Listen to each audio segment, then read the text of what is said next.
Medyo alam na, niluluto na ng tayo. Meron din.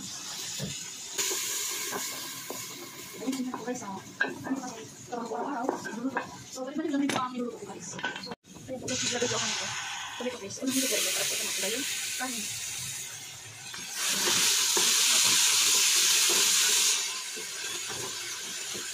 Ilagay ang ano. Mix din ako.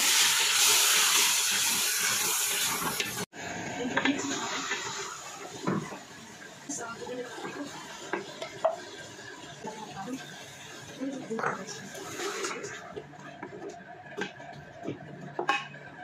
Ito guys, mga rekado niya. Kumplito na po yan ha. Ayan.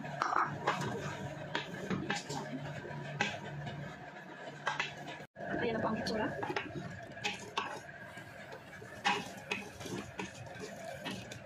Kumplito na po yan lahat guys. Ayan guys, takpan ko muna mga 5 minutes. Saka ko lagyan ng tubig. Ayan po guys, lagyan na ng mixing ng tubig. So, ipako ko sa mga guys. Ayan, then i-mix po natin. So, tingnan natin kung sakto ang masin niya. Ayan, takpan natin. Mga 20 minutes lang sa akin guys. Ano lang yan ang manok, 1 in 1 half lang naman. Pag maraming manok, half hour ang pakukulo ako ng manok. Saka madali lang tumaluto kasi ang natin gamit natin na kaldero ay pressure cooker. Ayan po guys. Ayan, pakuluan na natin. So, lagyan ko ng ano. Ito, so 20 minutes pag. Ayan guys. Masipit na talaga ang kalakal yan. Ayan. So, nalagay yung ano. So, brown lang yung cooker. Pagdala natin ito. Pagdala na. Ayan guys, buksan na natin. Ano yun? Nahawakan ko yung ano. Ayan.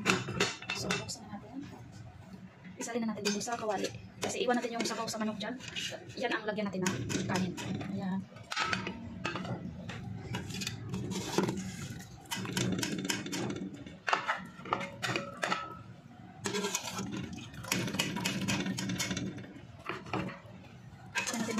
Kasi ayaw ko yun.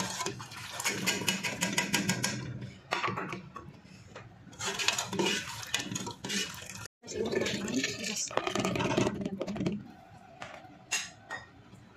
Tingnan natin kung sakto ba siya.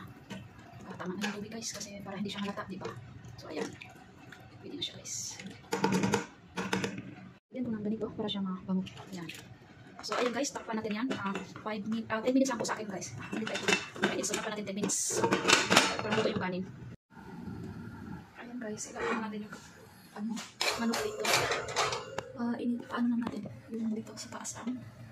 Ayan guys. Hanggang mag-brown po yan dito sa taas lang. Ayan. So ayan lang po guys. Po guys, luto ng ating kanin. Tingnan natin. Wow.